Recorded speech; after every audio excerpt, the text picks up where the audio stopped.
I'm leaving you. I can't believe you were married. I can't believe it. Molly, wait a minute. Don't be deceived. What do you mean deceived? You're dating me when you have a wife, right? She introduced herself as your wife. You must have been surprised. Really, I'm sorry about you being startled. That's that girl I told you about. The girl who was stalking me back home. I thought it was over when I got transferred. I didn't think she'd come follow me all the way over here. She's a little crazy. She just called herself my wife. You don't need to believe her. I see. That woman, Rebecca, was your stalker. Yes, that's right. I'm really in a bind. Oh, don't worry. That stalker girl is gone. I'll protect you, don't worry. Where are you? I'll go get you. No thanks. I got a room at a hotel. I'll stay there tonight. Don't be silly. I said I'll pick you up. The hotel in front of the airport, right? West entrance, east entrance. Nope. I'll take the bus. Get off at another stop and stay there. Okay, it's a little far, but okay, I'll go. Where's the bus stop? Tell me, I'll be right there. Don't come. Why not?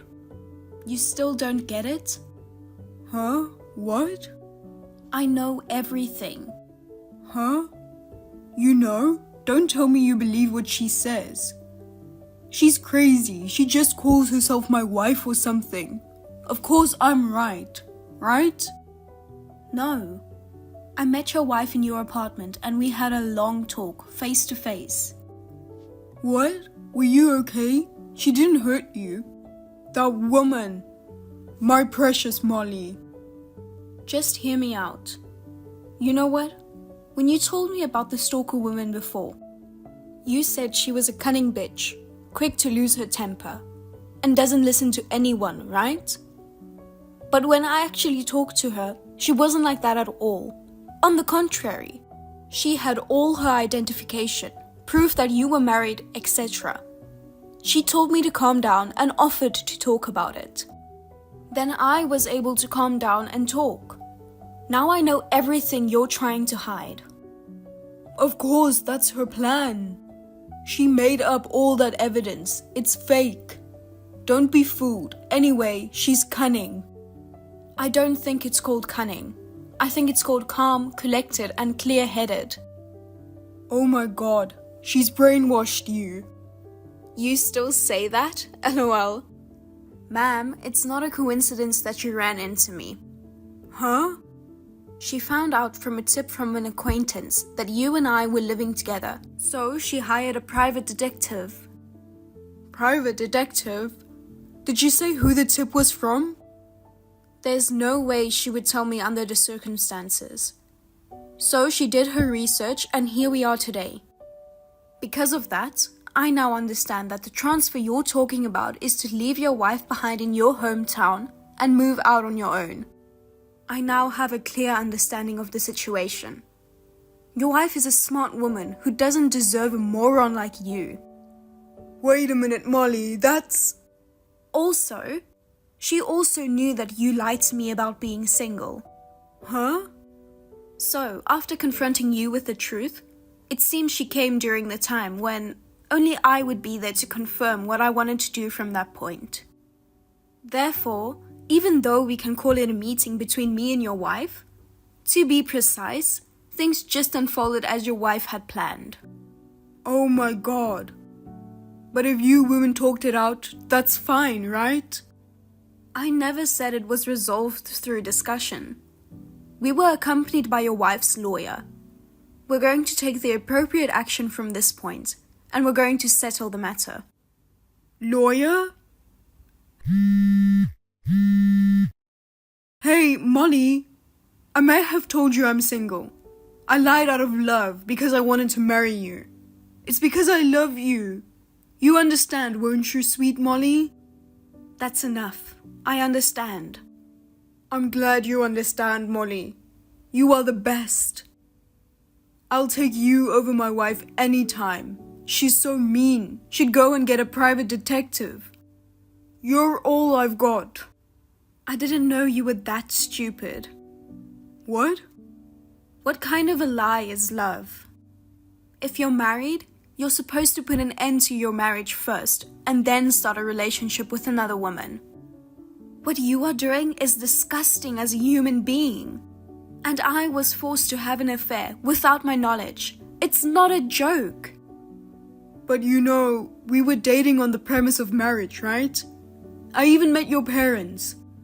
If that woman hadn't stormed in, we would have gotten married, right? That's right. In other words, you even committed marriage fraud. What? Why would I do that? You made me put down a payment of $5,000 on your own car. What? Because if we got married, we'd be using money as a couple and you'd be driving the car. Are you seriously out of your mind? I can't believe you would have the nerve to marry me under these circumstances. I'm not going to talk to my parents and get a lawyer. I'll ask you to make contact through my lawyer in the future. Oh, why? You love me, right? Then whether I have a wife or not, as long as you love me, there's nothing wrong with that. Hey, say something.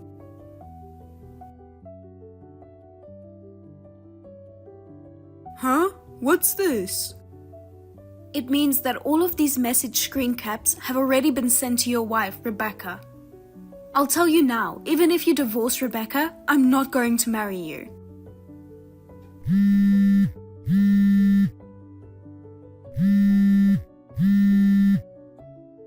That's enough. I hate dishonest people.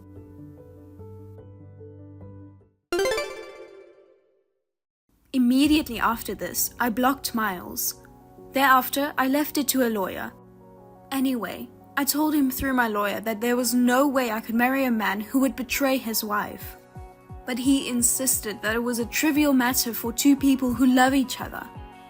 After the conversation was over, Miles's parents came to me, apologized, and gave me a refund of $5,000 plus compensation. Next, Miles's divorce from his wife was finalized. He started stalking me, saying that now he could marry me. I went to the lawyer again and put a restraining order on him. And finally I had peace. It was all so tiring. He is now in the middle of being forced to quit his job and sent to a church of an acquaintance, where he is going to be rehabilitated for his bad temper.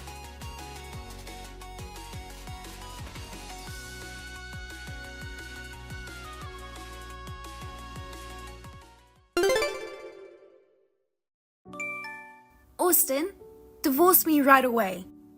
Huh? Casey? I don't need someone like you anymore. You low-income trash. Divorce, divorce. Divorce is the only way. Hey, calm down. What's the matter with you? I told you, I'm divorcing you. Can you at least tell me why? It's so abrupt, I'm confused. I've been telling you for a while now. You're a low-income bum. Don't tell me you don't know why. Because I'm unemployed? That's right. You know what I'm talking about. You were working for an exploitive company with low pay. It's been 6 months since you quit, and you still haven't tried to get a new job? You've gotten a taste of living off my high income as an employee of a major company.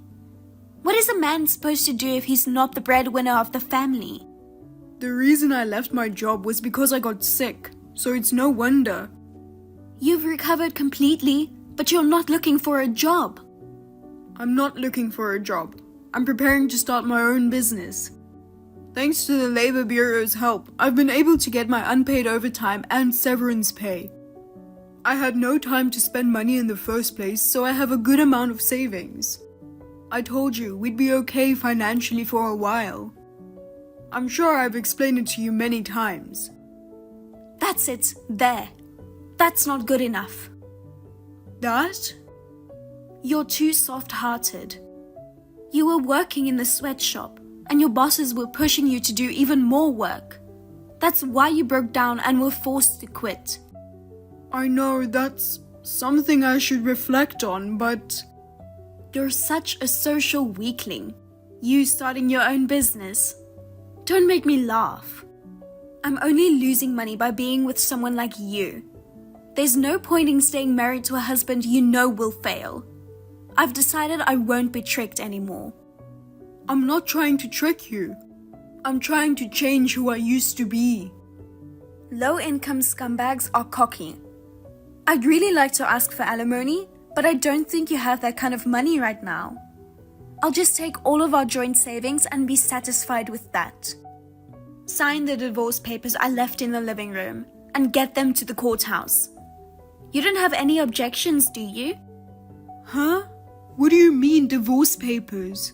You're going to divorce me right now? Of course I am. If you don't get on with it, you never know when it's going to be a problem.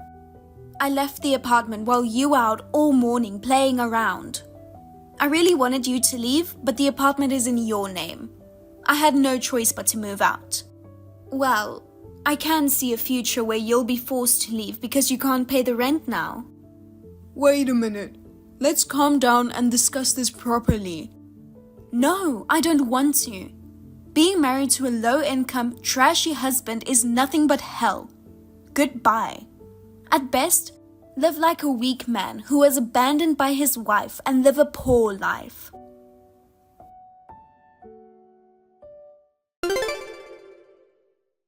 Austin, it's been 3 years. I hope you've reflected on your past by now. You did, didn't you? I thought it was time for you to repent your foolishness and come to me for help. So I've been kind enough to contact you. How kind of me. Who are you? Huh? Hi, it's Casey. Your wife? I don't have a wife with that name. You've got the wrong person. You're being so tough again. What do you want? You haven't contacted me even once in the 3 years since our divorce. I thought maybe you were still living at the bottom of the heap and were embarrassed and stubborn. I wonder what park you are homeless in. I'm sure you're living a very poor life. That's why I called you. I see. Thank you for taking the time to do that. Well, I'll get back to talking about you. No, thank you. What? You're still stubborn. You're the one who's in trouble because you can't get back with me. The one who makes a lot of money. It's time for you to stop being so stubborn and be honest. I'm just being honest about my feelings. Huh? You know what? I know you haven't changed much since our divorce 3 years ago. If I'm not mistaken, you're probably making less money than before. You don't even live in a decent house, do you? What makes you think that? I saw you on a street downtown. That empty store over there is where the popular cafeteria is going to open its 3rd branch, right? Was that interior work? You were working there in a dirty t-shirt and jeans, right? Oh, you saw me. Yeah, that was me. You were painting the walls. So are you working part-time as a painter or something? You know, it's a bottom-of-the-barrel kind of job. Don't make fun of painters. Well, you've just been told the truth and you're all red in the face. Not me. It's just really rude to painters. I'm not a painter and that's not a part-time job. It's my cafe and I painted it myself with passion. What's that? LOL. Well, that's whatever. So, where do you live now? Why? I just decided to get back together with you. Did you read the text message? I never said I agreed to get back together with you. Oh my, what else could your response be other than yes? You know that if you remarry me with a high income, your life will be stable, right? I am the only woman who would marry low-income trash like you. I'll go to your place with a marriage certificate, so tell me where you live. Or are you so poor that you don't have a house? If you were homeless, you'd want to get back together with me, wouldn't you? LOL. Casey, oh you. You say high income, high income. 4 hours a day, 4 or 5 times a week, $11 an hour. Huh? And I heard you're not working more than one job at the moment. How is that high income? What are you talking about? I'm still an employee of a major company with a high income. I'm the envy of all career women. No, you're not. Just 2 weeks ago, your relationship with your married boss got found out. You couldn't stay at the company, so you voluntarily resigned. You're working part-time now. I know. Huh? Wait, why? How do you know? You haven't figured it out yet? I mean, do you even know the name of your own employer? Working with an attitude like that, no matter how much of a part-timer you are, it's appalling. Huh? What, you're just trying to show off? Then I'll tell you. Who the hell do you think you are talking like that when you are working for me and my wife? What? What are you talking about? And by wife? How can you have a wife if you're a low-income trash? I'm already married and I'm the boss now. What? I own the cafeteria where you started working part-time the other day. Huh? A few months after you and I divorced, I successfully opened the first cafeteria. So now I'm the president and manager of the first store. And the person who became my wife was one of the opening staff there. Now she's the manager of the second store, where you are now. Huh? Wait a minute. That female manager is your second wife? That's what I meant. We got married 3 months ago. What the hell? That's way too coincidental. It's a really great coincidence, isn't it? I've left it up to my wife to interview and hire a new part-timer for the second restaurant. But the day before yesterday, she told me that she hired a new part-timer, and it was you. I was so surprised. And then I found out through some contacts why you left your last job. Really? What's going on? My wife didn't know that the new part-timer was her husband's ex-wife, so she hired you. When she heard about it from me, she just looked shocked and appalled. I'm surprised too. I didn't know you were running a cafe. And that you had the talent to expand to a third location. If you were planning to become the president, why didn't you tell me? I told you that I was preparing to start my own business. But when I tried to explain to you what I wanted to do, you said you didn't understand what I was trying to explain. You said it was pointless to ask me because I wouldn't succeed anyway. You wouldn't listen to me at all. Well, let's not talk about that. I've decided to let you work here for a while, just to see how it goes. If you don't feel comfortable, you can quit. If you're willing to separate your work and private life, I don't mind at all if you keep working here. What are you going to do? Of course I'm going to quit. I can't imagine being used by you and your wife. It would be such a humiliating thing to do. Yes, I get it. Damn it. I thought I could work at a popular cafe. But because of you, I've wasted my time.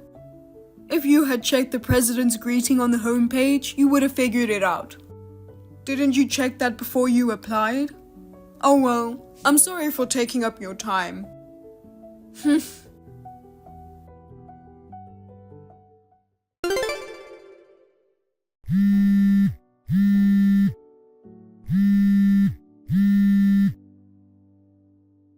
Oh, give me a break. What is this certified mail? What do you think you're doing? Did you get it? Well, it's just what it says. You want me to pay alimony? What reason would there be for alimony? About the infidelity with your boss, which we talked about the other day. What?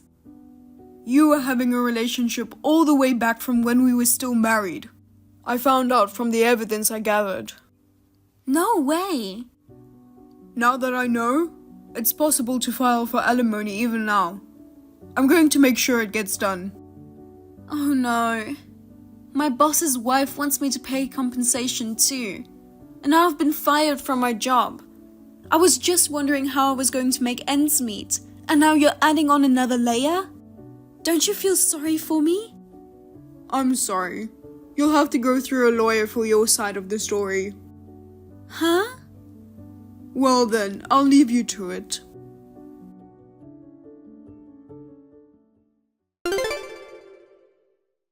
My ex-wife was supposed to be excellent at her job, but I guess you could say she has a personality problem.